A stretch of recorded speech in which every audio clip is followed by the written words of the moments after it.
안녕하십니까. 문화도시아고라 원주민의 유원 신관선입니다. 지난해 말 원주시가 문화체육관광부에서 지정하는 제1차 법정문화 도시로 선정되었다는 사실은 많은 시민들께서 알고 계실 겁니다. 이는 원주시가 앞으로 5년간 시민들의 문화적인 삶을 가꾸는데 전력을 다하겠다는 약속과 같은 것입니다. 전국에서 7개 도시가 선정된 문화도시 사업계획 심사 과정에서 원주시는 원주다운 도시, 원주의 도시 특성을 살린 그런 문화도시 사업계획을 제출해서 좋은 점수를 받았습니다. 오늘은 바로 이 원주다운 문화도시, 원주의 도시 특성, 즉 원주의 도시 정체성 정립 작업에 참여하셨던 원주민의 두 분 위원님을 모시고 이야기 나누는 시간을 갖도록 하겠습니다. 김성찬 의원님, 네, 안녕하세요. 박광필 의원님, 네, 반갑습니다. 두 분 함께 하셨습니다. 원주 문화도시 사업 계획에는 도시 정체성을 크게 6가지로 구분해서 담았는데요. 먼저 역사적 정체성으로 저항 실천의 도시, 포용 성장의 도시 이렇게 2가지와 문화적 정체성으로 생명 존중의 도시, 일상 예술의 도시, 협동 나눔의 도시, 소통 공감의 도시로 이렇게 구분을 했습니다. 오늘은 이 중 역사적 정체성인 저항 실천의 도시 원주와 여기서 문화적으로 파생된 생명 존중의 도시, 일상 예술의 도시에 대해서 알아보겠습니다. 먼저 김성찬 의원님, 원주를 역사적으로 저항 실천의 도시라고 정리를 하셨는데요. 여기에 대해서 좀 설명 좀 주시죠. 네, 네. 뭐 우선 이제 저항이라는 단어 속에는 상대적인 의미가 내포하고 있으므로 과연 이제 무엇에 대한 저항인가를 이제 생각해봐야 할 것입니다. 저는 이를 옳지 않은 것, 즉 그러니까 이제 불의에 대한 저항이라고 정의하고 싶습니다. 예, 옳지 않은 것에 대한 저항. 이런 게 저항 정신이 저항 실천의 정신이겠군요. 네, 좋은 말씀인 것 같습니다. 그렇다면 이러한 저항 실천이 원주의 시민 정신으로 자리 잡게 된 역사적인 사실이나 아니면 뭐 사례나 이런 게 있습니까? 네, 전쟁을 어렵다고 보는 사람은 없을 것입니다. 이러한 옳지 않은 전쟁에 대해 대표적인 저항 정신이 고려 말에 이제 원주에서 표출되었습니다. 고려 충렬왕 당시인 1291년에 원나라의 카단적이 원주에 침입하자 이에 맞서 당시 샹공 진사였던 원충갑은 10여 차례에 걸쳐 적을 물리쳤는데요. 이러한 이제 승전을 계기로 하여 여러 고을에서도 굳게 방어하게 되었고 결국은 고려의 국난을 극복할 수 있게 되었습니다. 이러한 이제 저항 정신은 이후 이제 1592년에 이제 임진왜란과 구한말에 을미, 을사, 정미, 의병 활동에서도 원주의 정신으로 발휘되었습니다. 이 원충갑 장군을 향공 진사라고 하셨는데 장군이 아니고 향공 진사입니까? 이게 어떤 관직이죠? 예, 뭐 향공 진사라는 관직은 이제 정식적인 관직은 아니고요. 이제 오늘날에 좀 비유하자면 병역의 의무를 수행하고 있는 고시 뭐 1차 합격생 정도 여러 이제 보시면 될 것 같습니다. 그런데 이렇게 이제 정식적인 벼슬을 할 수는 아니었지만 몽고군을 이제 물리치는데 앞장서서 싸웠던 것입니다. 그렇군요. 또 그 구한말에 일어난 의병 활동이 원주의 정신으로 나타났다고 이렇게 하셨는데 조금 더 구체적으로 설명을 좀 부탁드립니다. 예. 을미 의병은 1895년 이제 명성황후 시해 사건과 단발령에 이제 격분한 이제 유생들이 일본 세력을 몰아내고자 일으킨 이제 항일 의병이었고요. 이후 이제 을사 의병은 1905년 을사 누격 체결에 따라서 독립국으로서의 이제 자주권을 조선이 이제 상실하게 되자 이를 이제 회복하기 위해서 양반, 유생, 또 모든 민중이 함께 일으켰던 이제 무력 투쟁이었습니다. 정유의병은 1907년 일본에 의해 이제 이루어진 고정임금의 이제 강제 퇴위와 군대 이제 해산을 계기로 확대된 의병 전쟁이었습니다. 이제 이를 이제 모두 이제 3대 의병이라고 하는데 예. 원주는 이제 전국에서 유일하게 세 차례에 걸쳐서 의병이 일어난 곳이었습니다. 그 원주의 저항 실천 정신이 고려 말부터 이렇게 자리 잡고 있었다는 설명인데요. 참 놀랍습니다. 더구나 이러한 저항 실천은 생명 존중 사상과도 관련된다고 보는데 생명 존중이 내포하고 있는 원주의 정체성은 어떤 의미가 있을까요? 제 나름대로 좁은 의미에서 이제 보면 이게 민본 사상이 아닐까 그렇게 이제 생각이 됩니다. 이제 원주의 이제 역사에서 또 이제 한번 살펴보면 고려말 조선 초에 세상에 드러나지 않고 원주에서 이제 사셨던 운국 원척도 선생이 계셨는데 그분의 이제 조카가 이제 흑국 현령으로 이제 나가게 되자 그에게 이제 보낸 다음에 같은 이제 글이 있습니다. 백성 대하기를 어찌 함부로 하랴. 백성은 바로 하늘이 내린 백성이란다. 그들이 바라는 것 주어야 하고 괴로움 많게 해서는 안 된다. 이러한 글은 국가가 뭐 이제 근본이라는 국본주의에 앞서서 더 근본적으로 백성이 요새 말하는 시민이겠죠. 시민이 근본이라는 민본주의의 이제 선도적 사례라고 이제 하겠습니다. 아, 그러니까 이제 생명 사상은 민본주의를 근본으로 깔고 있다 네, 이런 저는 그렇게 말씀이시죠. 생각하고 있습니다. 박광필 의원님 어떠세요? 네, 저도 동의하는데요. 70년대 근대화를 겪으면서 우리 사회가 경제적인 양극화, 이념의 양극화가 매우 심해졌습니다. 이런 양극화 사회에 대해서 극복 방안으로 무의당 선생께서 생명운동을 주창하십니다. 생명사상이란 혁명론에서 출발하는 것으로 혁명은 따뜻하게 보듬는 것이다 라고 말씀하셨어요.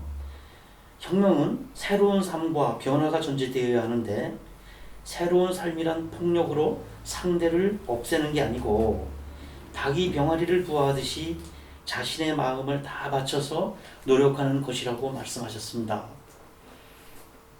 기어라, 모셔라, 늘 함께하라 라는 말로 늘 겸손한 마음으로 생명을 중시하면서 지역 공동체 운영에 힘써야 된다는 무비당의 주장은 한살림 조합운동에서 잘 드러나고 있어요.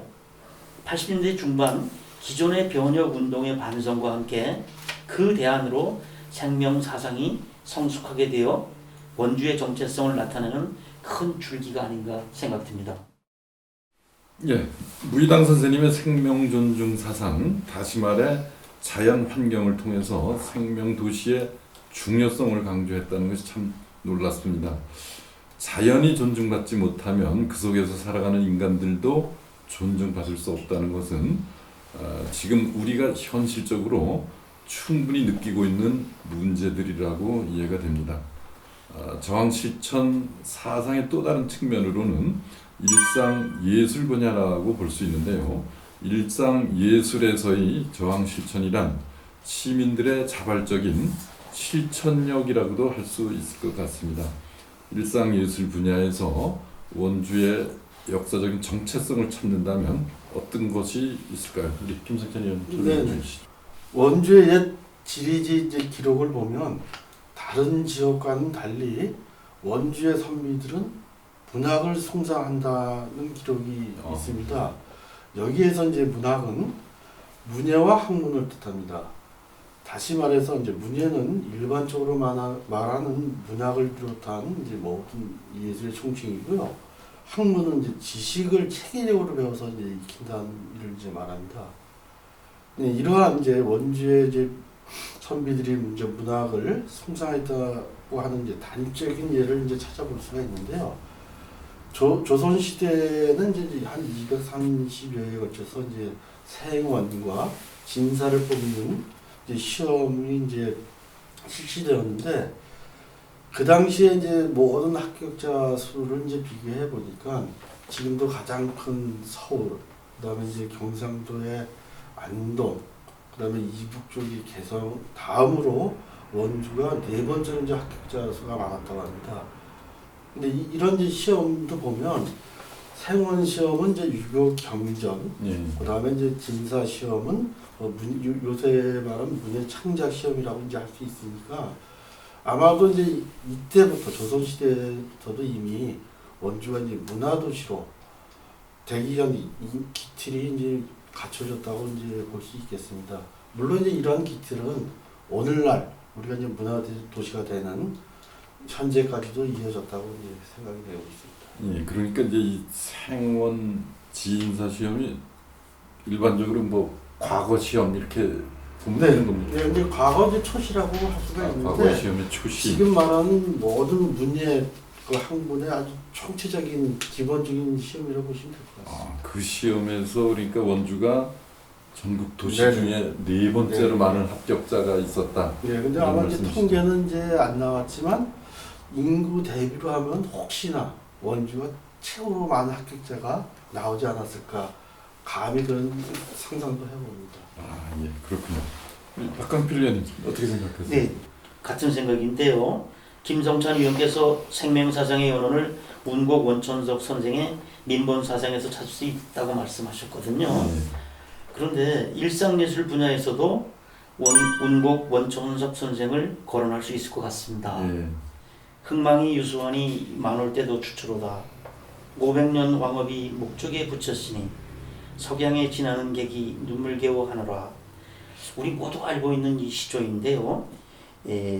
고려말 조선 초의 어지러운 세상을 보면서 치악산에 근거하여 1144수의 시를 읊으며 절에를 지킨 운곡이야말로 우리 일상예술의 발원이 아닌가 생각하고 있습니다. 또 조선시대 서울 출신으로 태어나 평생 시를 읊으면서 사신 손고기다를 꼽지 않을 수 없겠습니다. 예. 관습적인 가치나 규범에 얽매이지 않았고 시문으로 울분을 달래며 전국을 유람하면서 시를 지으셨는데요. 손곡은 우리가 잘 알고 있는 홍길동전을 지은 허균과 그의 누이 허난설원의 스승으로 유명합니다. 글솜씨가 뛰어나서 구운몽의 저자 서포 김만중은 3당 시인 중에서 최고로 손곡이다를 꼽을 정도였다고 합니다. 아, 예. 운곡 선생님의 회고가 교과서에서 배웠던 기억이 네. 있습니다. 아, 그러니까 손곡 선생님이 허균 선생의 스승이시다 그런 말씀이시죠? 네. 그래서 지금 현재 손곡리라는 지명이 이 손곡 선생님이 머물면서 허균과 허난설을 가르쳤던 지역이라고 하고 그쪽에 유서 깊은 그 흔적들이 아직 많이 남아있는 것으로 알고 있습니다. 아, 예. 그렇군요. 또 우리 조선시대의 그 원주 여성들도 활동을 아주 대단히 많이 했다고 이런 얘기가 전해지는데 이 부분도 좀 설명을 부탁드립니다. 네, 지금 원주가 특이한 점 중에 하나가 바로 이 점인 것 같습니다. 그 여성의 배움과 사회활동이 아주 원천봉쇄되었던 조선시대입니다. 예. 18세기 중반 이때 호련히 등장한 여성 성리학자 이민주당을 말할 수 있겠는데요. 신사임당이 시, 서, 화의 달인이라면 이민주당은 학문으로서 당대의 최고봉에 이르렀다고 평가받고 있습니다. 이민주당 유고가 동성애에서 간행되었는데요. 그 형이상학적 철학과 역사에 대한 안목이 면면이 전해진다고 하고요. 그 비근한 예로 여기에 실린 비건명이라는 시를 보면 이분의 어떤 그 개혁적이면서 심오한 철학을 이렇게 눈여겨볼 수 있을 것 같습니다. 그리고 또 조선 최초의 여성 유람기 호동 설악기를 쓴 김용원이라는 사람이 있습니다.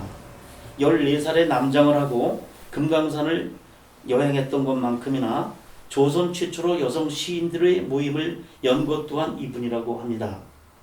삼호종이라는 별장에서 검은고를 켜고 풍류를 즐기며 시를 짓던 모임 삼호종 시사가 바로 우리나라 최초의 여성시 동아리 모임이라고 합니다.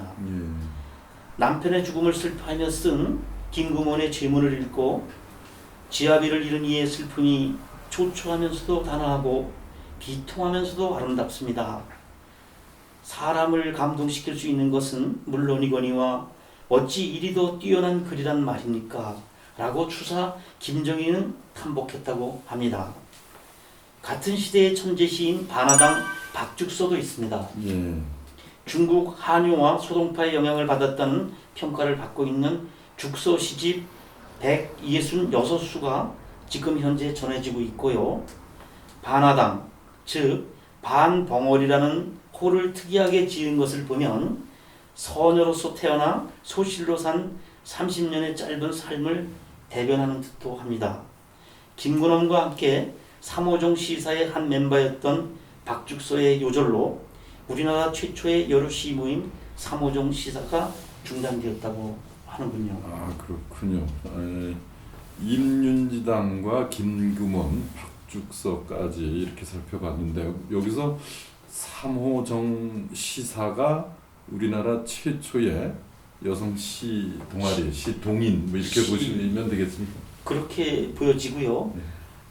그 조선시대에 그 여성들이 모여서 단체를 이루고 시를 논하고 했다는 것은 원주의 어떤 자랑거리이자 아주 획기적인 일로 이렇게 역사적 사건으로 볼 수 있을 것 같습니다.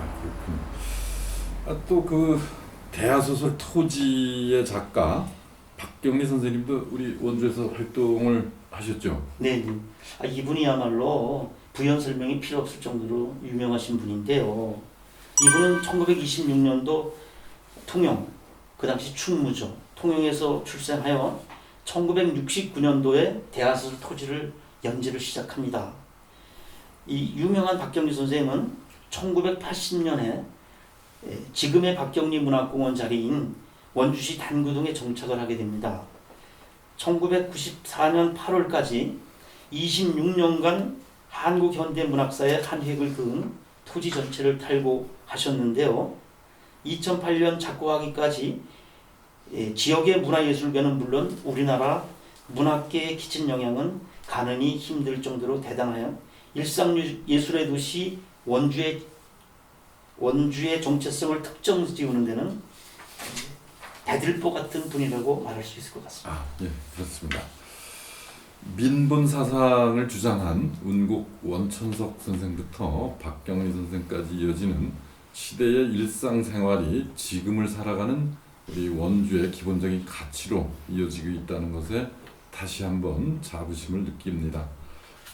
많은 사람들이 문화를 보고 또 듣고 즐기는 것이라고 생각할 수도 있겠지만 일상생활 속으로 스며들어서 내적인 규제로 다스려지는 것이 우리의 정체성을 찾는 근본이라는 것에 감사함을 느끼게 됩니다. 주민이 근본이 되고 불의에 타협하지 않는 실천적인 모습들이 오늘날 민주화 시대를 여는 마중물이 되었다는데 큰 울림을 받게 됩니다. 이러한 저항 실천의 정신이 앞으로는 우리 일상생활 속에 스며들어 원주의 새로운 문화 가치로 자리 잡을 수 있기를 바랍니다. 오늘은 문화도시 원주가 갖는 저항 실천의 정체성을 찾아보는 시간이었습니다. 여러분이 기대하는 문화도시 원주의 이미지는 어떤 모습일까요? 우리 원주 시민 36만 5천 개의 가치와 다양한 삶의 방식이 함께 어우러져 공존하는 문화도시 원주의 가치를 더 높일 수 있도록 많은 관심을 가져주시기를 바라면서 오늘의 이야기를 마치고자 합니다. 오늘 수고하신 두 분께 감사 말씀드립니다. 감사합니다. 감사합니다.